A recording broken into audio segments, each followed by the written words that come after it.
Before starting, I want to make one thing clear to you, that what is the purpose of this series? There are many purposes behind everything. Jainism will also explain this to us today.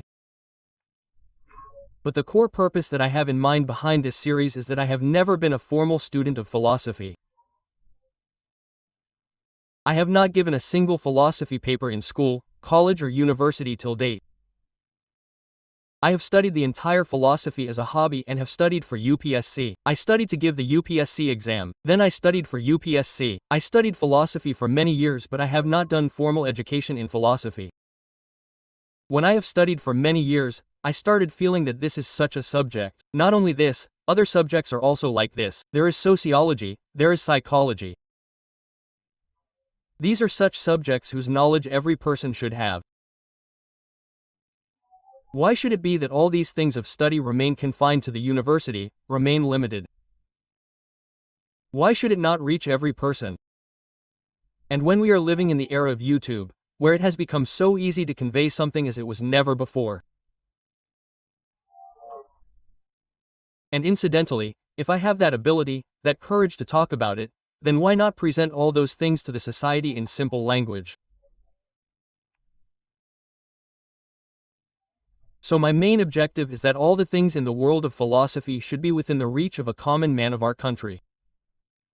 He should have it in very simple language. But it should be authentic, not baseless talk, so whatever I talk about, I will do it with sources.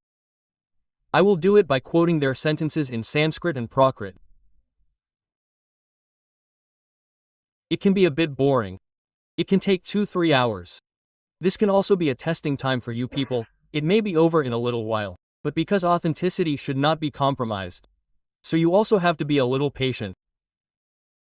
And whatever questions you have in your mind, whatever questions you have, ask them without hesitation, but do not ask in a chaotic manner. As soon as a topic is completed, I say that now you have to ask there, you have to ask openly. So, the topic with which we are going to start, what is the beginning? The topic which we are going to study today, its name is Jain philosophy.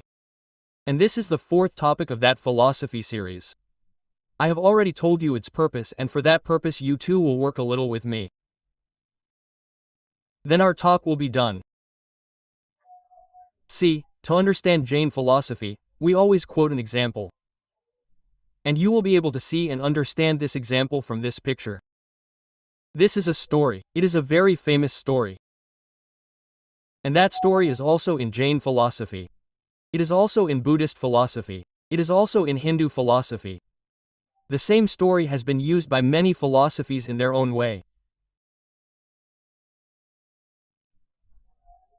Before coming to this story, let us keep in mind a little reference that Jainism is the religion with the lowest population in the world. You will be surprised that the population of our country is approximately between 140 and 50 crores. And the total population of Jain community is probably around 47 lakhs right now. It was around 44 lakhs in 2011. They grow around 5% in a decade, which is the lowest rate. The growth rate of all religions in India in a decade, for example, the Muslim community was around 24% last time. The Hindu community was around 17%. Christians were around 15%. Sikhs 8, Buddhists 6. The community that has the lowest population growth in a decade is Jain community, which is around 5%. So I am estimating that even if I assume 13 years from 2011 to 204, their population would not have crossed 47 lakhs. And this is the population of the whole world. Not just India, it is the population of the whole world. A religion with such a small population, and they are the richest people of India. They are ahead of all the religions of India in education. Literacy was around 95% in 2011. I don't know what will happen after 24, we will see when our next census is conducted. So, this is a very unique case. Some of the religions of the world which are very unique case studies include Judaism, Jainism, which are less in number, but they have made a lot of progress in some field or the other. There must be some reason in their philosophy that they did this. Maybe you have heard the name of a man. He is called Max Weber. Max Weber was a very famous sociologist. He wrote many books, out of which one book is very famous. Its name is The Protestant Ethics and the Rise of and the Spirit of Capitalism. In this book, he did a very deep case study. He studied 6 famous religions of the world, which includes Hinduism as well, Catholicism, Protestantism, Judaism, Islam. He studied all of them.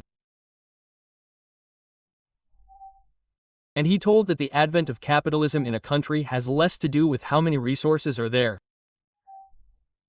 How is the climate? The real thing is, what is the religion there? What is the way of thinking there? Because religion teaches a way of thinking. How do we think? What are our values? And he says that when Protestantism came to the West, capitalism was born. Whereas there were less chances of capitalism flourishing in the West, and he also said that there were more chances of capitalism flourishing in India, but there was no scope in Hinduism for capitalism to flourish. But I think he did not pay attention to the Jain religion of India.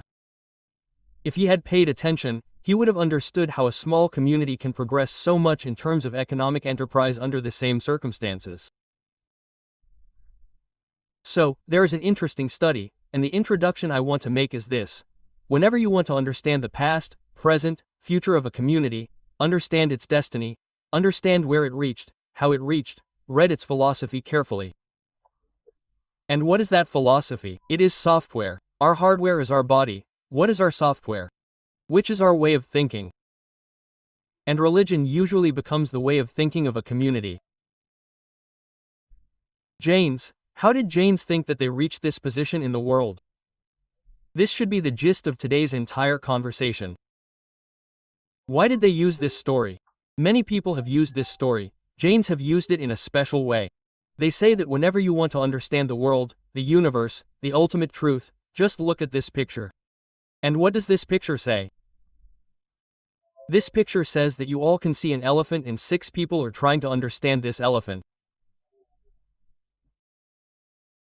According to the story, all these 6 people are blind. They cannot see. But they have a desire to know. Here, blind is a myth as a symbol. So we all are also blind. We have only 2 eyes. We feel that we have a very dangerous thing. The truth is that even with these 2 eyes we cannot see as much as we think we will be able to see. So the symbol of the story is that these 6 people are blind. They cannot see. They were going and an elephant came in front of them. Now they are trying to understand the elephant. Now you should understand that the elephant is a complex reality. The reality is very complex. It is not very simple. I always start my discussion with one thing in the world. I am doing it even today. Till date, not a single philosopher, not a single religion, not a single scientist has been able to understand this world finally. And I am telling you this very openly. Whoever has a claim, sit down after the class and we will talk.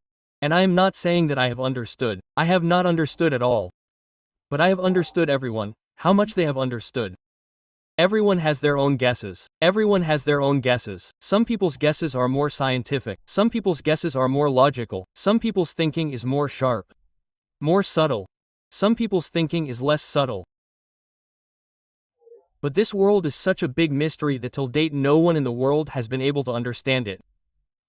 And if someone claims that he has understood it, then it is a matter of joke. It is a matter of fun. If someone has faith, if he is a small child and he tells you that I know everything, then what will you do with him? You will pinch the same cheek that you are really very cute. You know everything. You know that he does not know. But he believes that he knows. This is the situation of all of us in the world. We believe that we know a lot. We do not know anything. We know very little. We will read a little about that today. The reality here is very complex. These 6 people want to know and they have limited abilities to know. We also have very little ability to know. Unfortunately, they do not even have 2 eyes. Now one of them caught hold of his tooth. He is considering the tooth as the ultimate truth. And because he is unable to see the tooth, he is saying that this which is in front of him is a spear. The spear is a spear because he has got the tooth in his hand. He saw the world through the tooth as a spear. A brother was walking behind and he was standing with the tail. He is saying that the world is like a rope. The world is like a rope, because he has got the tail of an elephant in his hand. That is all. The one who has the elephant's trunk in his hand is saying, "Hey, run, run, the python has come." He is thinking that the thing in front of me is a python. It is a python. There is a need to be afraid of it. One has caught hold of the ears. If you have seen Village Life, earlier people used to swing hand fans. This fan is of the same size. And he is saying that this is a fan which is swung by hand. This is a fan. This is not a python. This is not a rope. This is a fan. The one whose leg has come in his hand is saying, "Hey brother, this is a pillar. The pillar is a pole." And the one who has touched it is tired of touching its stomach. It is not ending. He is saying that no, this is a very big wall. This is a wall. All the 6 people are trying to understand the elephant from their own perspective. No one is able to understand. And there are 2 reasons for this. That is why the 2 principles of Jain philosophy are the most beautiful. If you want to read less, we will talk about only those 2. If you want to know more, we will also mention the rest briefly. The most beautiful principles of philosophy are 2. One says that this truth is very complex. The principle of this complexity of truth is called Anekantvad. You must have heard this word Anekantvad. The Jain children sitting here must be hearing from their father and mother every morning and evening at home that Anekantvad is Anekantvad. Although I know many Jain children, even they do not understand. When I ask them in the interview to tell the difference, they speak evasively. So they also need to understand a little that such a deep principle has fallen in your lap by chance. You should know what it is. And the way to understand the foolishness that we are doing in the process of knowing this complex reality is called Syadvad.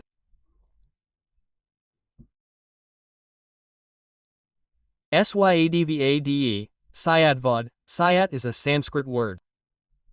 Syadvad is made from it. So, whenever someone asks you what is Jain philosophy, and you are unable to understand, say, Jain philosophy means Anekantvad and Syadvad. And did you understand both of them? What do you say in filmy language? If you understand both of them, then life is Jiga Lala. What is this? I don't know. Jiga Lala, I have thought many times that find out what is this. I don't know till date. What kind of thing is this? But this is something. Whatever happens, and therefore, when we break Jain philosophy, and breaking it means when we put it in some parts. Let me remind you, if you have not seen those 4 videos, that any philosophy has 3 parts. One is called metaphysics, i.e. Tattva Mimamsa. Another is called epistemology, i.e. Gyan Mimamsa. The third is ethics, i.e. Niti Mimamsa. You might be feeling that earlier some people might be thinking that the order was different. It used to be above or below. To study only Jain philosophy, we are compelled to first study metaphysics. Then we come to epistemology, because there is a deep connection between them. And without understanding its metaphysics, we cannot understand its epistemology.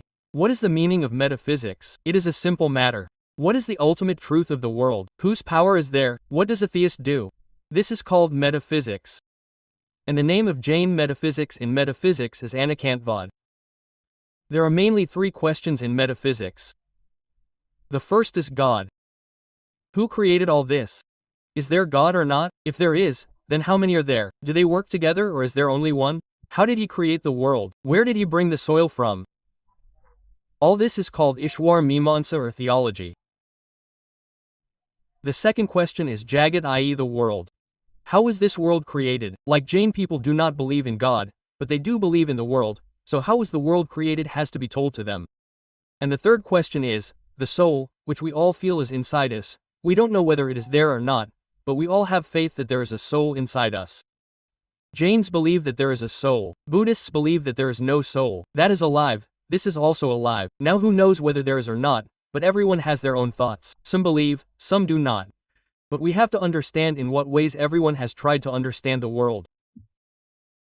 So in metaphysics, under Anekantvad, we have to mainly look at these 3 things.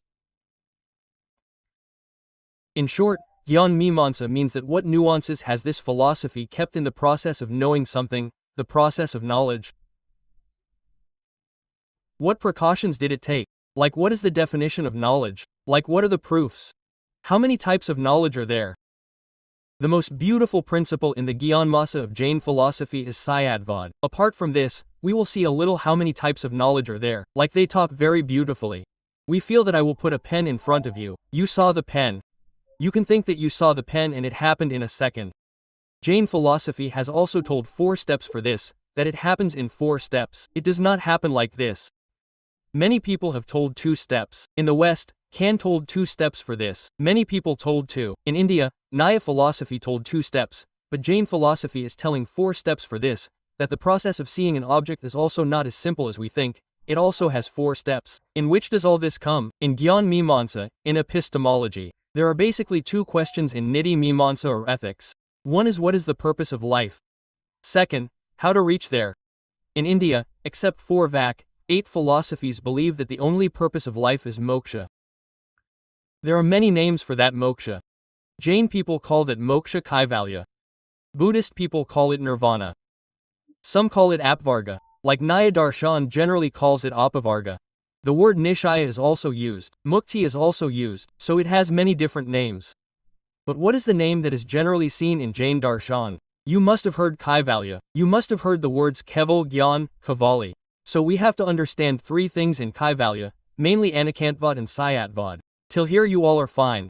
You are feeling very sleepy. You people are going to get kaivalya now. In kaivalya one does not sleep for some time. After that the sleep goes away permanently.